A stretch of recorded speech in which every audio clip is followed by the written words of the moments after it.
È stata una rivoluzione culturale la Costituzione italiana che compie 75 anni, l'Italia che si esprime e fissa una linea che diventa il faro di un popolo sul tema dei diritti. Un racconto eviscerato nelle relazioni che a partire da Dante hanno trattato le varie opportunità, la Costituzione repubblicana come patrimonio culturale e il diritto alla salute in relazione alla stessa.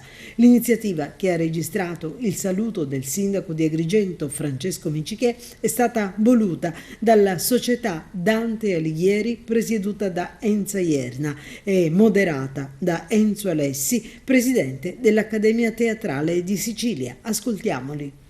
Sì, infatti per noi rappresenta la base di tutto il nostro operare, di tutta l'azione anche della Dante, perché la Costituzione rappresenta anche la nostra italianità.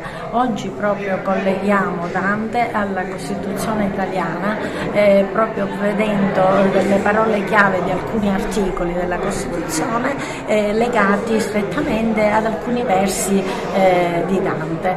Oggi inoltre ci saranno le relazioni dell'avvocatessa Vincenza Cazziano, presidente dell'Ordine degli Avvocati, ci sarà il presidente dell'Ordine dei Medici Santo Petruzzella, col quale stiamo firmando un protocollo d'intesa, e poi ci saranno anche gli interventi del sindaco e del nostro storico professor avvocato Tesè e inoltre di Antonio Liotta. E inoltre la cosa bella è che ci sarà proprio una rappresentanza del liceo musicale Empedocle di Agrigento, proprio perché lo collegano al valore della Costituzione, quindi anche loro canteranno l'inno di Mameli, suoneranno.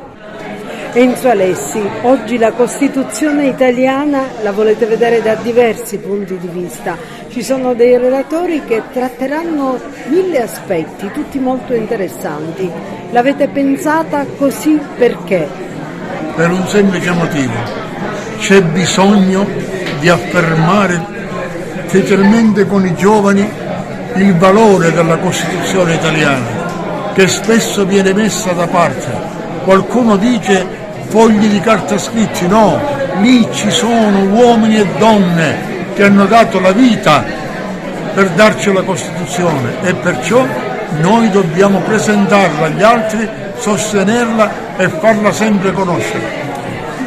L'attuale società, che comunque vira parecchio rispetto a quelli che sono i principi della Costituzione, ritiene che abbia necessità di una maggiore diffusione, maggiore riaffermazione anche in direzione di un recupero di quello che è il rispetto dei valori.